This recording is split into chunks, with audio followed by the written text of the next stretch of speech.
Hello, friends. I hope you're all having a blessed Tuesday night. Senate Democrats have just proposed a new plan that would make states provide at least 26 weeks of unemployment benefits to jobless Americans. Welcome to my channel, friends. Here's your fourth stimulus check update and daily news report. Please make sure that you're subscribed to my channel and watch until the end of this video to learn how to enter this week's $100 Walmart gift card giveaway. Senator Ron Wyden of Oregon, chair of the Senate Finance Committee, unveiled a new bill to compel states to provide at least 26 weeks of unemployment benefits, which is a move aimed at establishing a uniform standard for jobless Americans.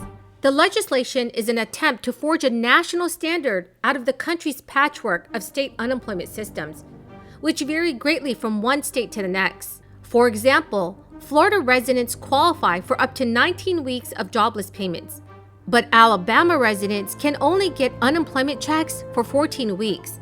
And this is per the Center on Budget and Policy Priorities. Ron Wyden stated, "This proposal makes a down payment on long overdue reform."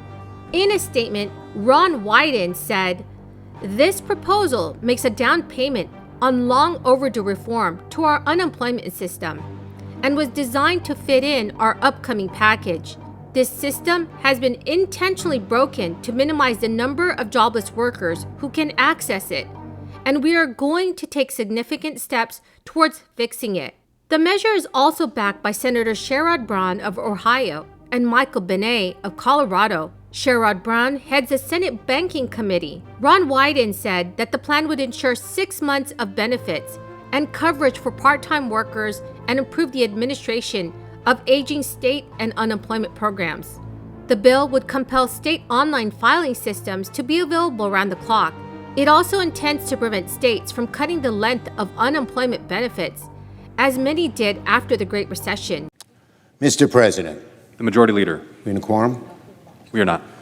Well, Mr. President, last night, Senate Republicans voted unanimously to make a default and a shutdown far more likely, and in doing so, solidified themselves as the party of default, the party that says America does not pay its debts. Now, despite yesterday's stunning display of obstruction, the fact remains that we need to raise the debt ceiling, and in a few moments I will offer a way forward for us to avoid causing unnecessary and catastrophic default on the debt. Over the last 2 days, the Republican leader has repeatedly cited an instance in the mid-2000s during which Republicans held full control of the government and voted by themselves to increase the debt limit. Here's what he said. That is exactly the same situation we're in now. Exactly the same situation we're in now.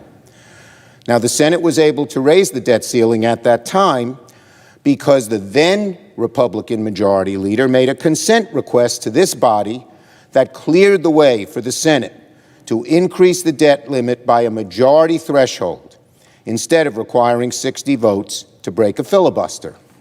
The minority party, under this agreement, was able to vote no, which is what they claim they want to do. And the majority party was able to approve a debt limit extension and prevent a catastrophe. So we are proposing the same thing today. Andrew Stetner, a jobless policy expert at the Century Foundation, had said in a statement, Senator Wyden's bill offers Democrats a way to make a down payment on long overdue fixes to the unemployment system. Michael Benet, Sherrod Brown, and Ron Wyden want the measure to form part of the Democrats' $3.5 trillion spending plan that's moving currently through Congress. It is still not clear whether the provisions will garner unanimous support from all 50 Senate Democrats, which are needed to clear the party line reconciliation process. Ron Wyden has long pushed to overhaul how states manage their unemployment programs after many melted down at the onset of the crisis.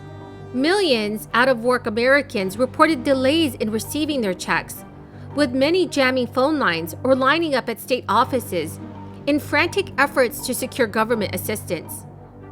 So everyone, should federal unemployment benefits be reinstated immediately? Please leave your thoughts in the comments section below. Last year, Congress approved several measures to beef up unemployment checks, with $600 per week from March 2020 through July 2020. After a lapse, lawmakers authorized $300 weekly federal benefits from December 2020 until September 6, 2021, along with extending eligibility to gig workers and long-term unemployed Americans. Those federal initiatives expired on Labor Day, cutting off nearly 9 million Americans from all jobless aid. So friends, the key word for this video is book. If you would like to enter this coming Friday's $100 Walmart gift card giveaway, please make sure that you're subscribed to my channel, like this video, and comment below the keyword.